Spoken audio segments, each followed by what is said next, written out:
Hello students, have you seen the motion of the raindrops? All the raindrops falls with the constant velocity which is called as terminal velocity.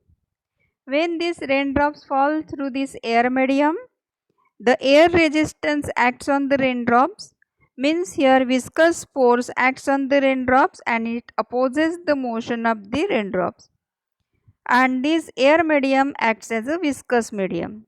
And here Stokes law is applied.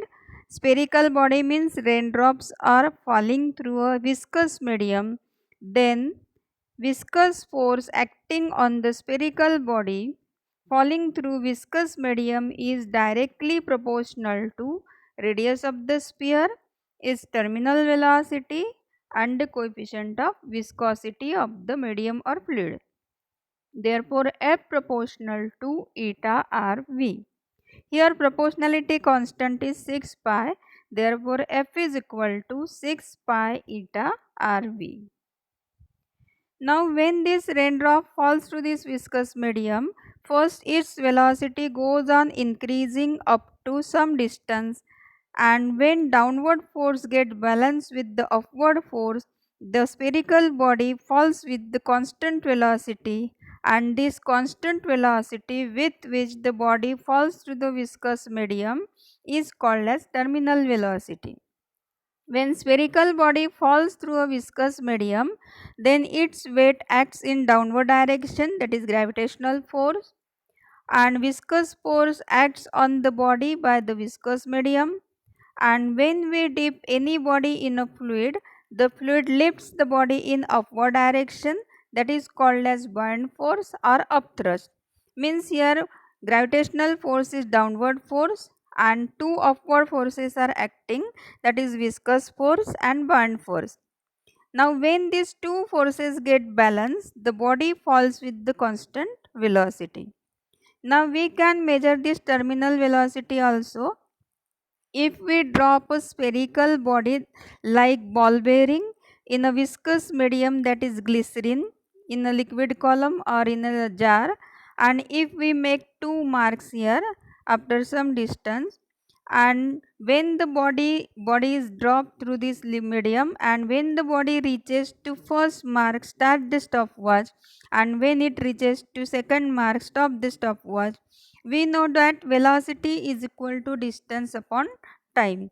We can measure this distance between these two marks and time is measured. Therefore, calculate the terminal velocity. Thus, we can find the terminal velocity of the spherical body, or we can calculate the coefficient of viscosity also. Here, downward force is gravitational force, that is mg, weight of the body, and we can write the mass in terms of volume and density. We know that mass is equal to volume into density. Here suppose rho is the density of the spherical body, and we know that volume of a spherical body is 4 by 3 pi r cube. Therefore, m is 4 by 3 pi r cube rho into g. It is equal to viscous force, that is 6 pi eta rv according to Stokes law, plus buoyant force acting on the same body, means your volume is same, 4 by 3 pi r cube g, and here density is density of the medium, that is sigma. Now rearranging the equation, we will get 6 pi eta rv is equal to 4 by 3 pi r cube g, this term is common, rho minus sigma. Therefore, v is equal to 4 by 3 pi r cube g rho minus sigma divided by 6 pi eta r. Therefore, v is equal to 2 by 9 r square g rho minus sigma upon eta. It is the equation of terminal velocity.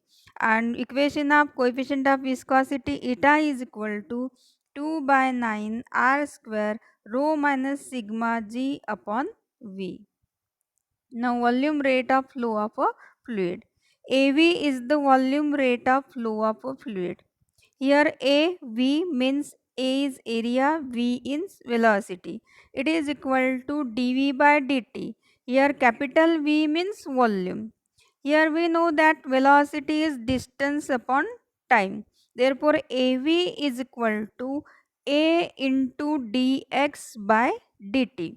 But we know that volume is equal to area into displacement. That is A dx is volume, that is dv upon dt. Therefore, AV is equal to dv by dt, and it is called as volume rate, or it is the volume of a fluid per unit time passing through any cross section of the tube. It is also called as volume flux. Similarly, we can define mass flux, that is rho dV. Rho dV is mass density into volume upon dt, that is dm by dt. Equation of continuity. For incompressible fluid, the density of the liquid is constant, and therefore mass of the fluid entering the tube at point A is same as the mass of the fluid leaving the tube at B. Here one tube is shown in this diagram, and here two sections of the tubes are taken, EFGH and PQRS. Here mass of the fluid in section EFGH is equal to mass of the fluid in section PQRS. Now here mass is written in terms of density into volume, and here time is taken. Per unit time means rho A1 V1 delta T is equal to rho A2 V2 delta T.